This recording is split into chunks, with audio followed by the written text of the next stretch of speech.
Thomas the tank engine was ill. The Fat Controller sent him to the big station to see if they could make him better there, but it was no use. Edward must take you to the works, the Fat Controller told him.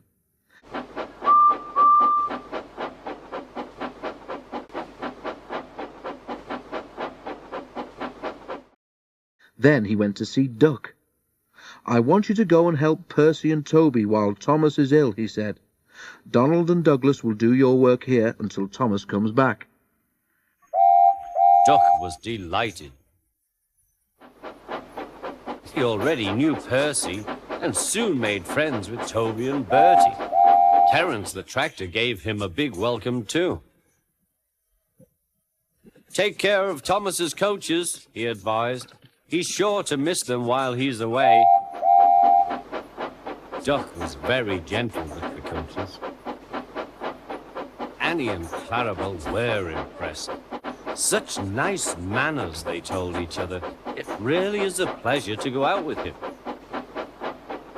They soon made Duck welcome, and he laughed when they told him how Thomas had once left their guard behind at the junction.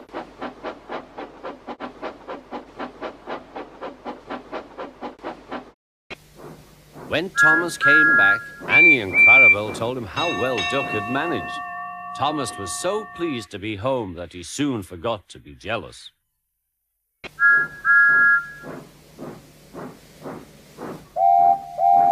The works had left Thomas's handbrake very stiff.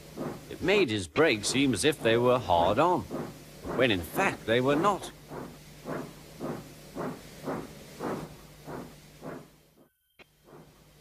As a result, he and his coaches often overran the platform. Thomas found this most embarrassing. Gradually, Thomas's driver and fireman soon learnt to be extra careful. But one day, Thomas's fireman was ill, and a relief man took his place. At the junction, Thomas ran round Annie and Clarabelle. While his driver chatted to the station master on the platform, the fireman fastened the coupling. The driver had told him about Thomas's brake, but unluckily he had forgotten. When he had finished with the coupling, he joined the driver and station master on the platform. Thomas simmered happily. In the distance, Henry appeared. Not long now, thought Thomas. But Thomas's brakes were not hard on, and suddenly, at that moment, Thomas felt his wheels begin to move. He tried to stop, but he couldn't without his driver and fireman. He tried to whistle a warning, but he couldn't do that either. The guard shouted from the platform, but that did no good. The guard, driver, and the fireman were all stranded, and the passengers were left on the platform staring. Thomas, Annie, and Clarabelle gathered speed out of the station. The empty coaches shrieked as they rounded the curve. "Stop! Stop!" shrieked Annie and Clarabelle. But Thomas, with plenty of steam, kept on going. The signalman at the junction soon realized what had happened and sent a message along the line. "Stop the runaway!" An inspector prepared to stop the runaway at the station near the airfield where Harold the helicopter stood, ready for action in case of emergency. But Thomas was still going much too fast. The inspector had made a plan. Quickly, the inspector climbed aboard Harold, and together they took off into the sky. "I must get there in time, I must," he whirred anxiously.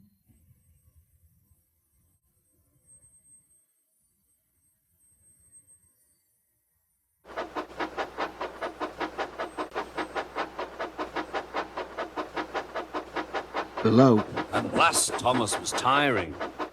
"I need to stop, I need to stop." "I need to stop, I need to stop," he panted wearily.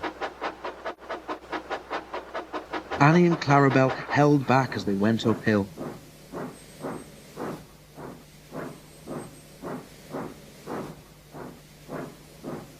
As they neared the next station, Thomas saw Harold land and the inspector run towards the platform where he stood waiting.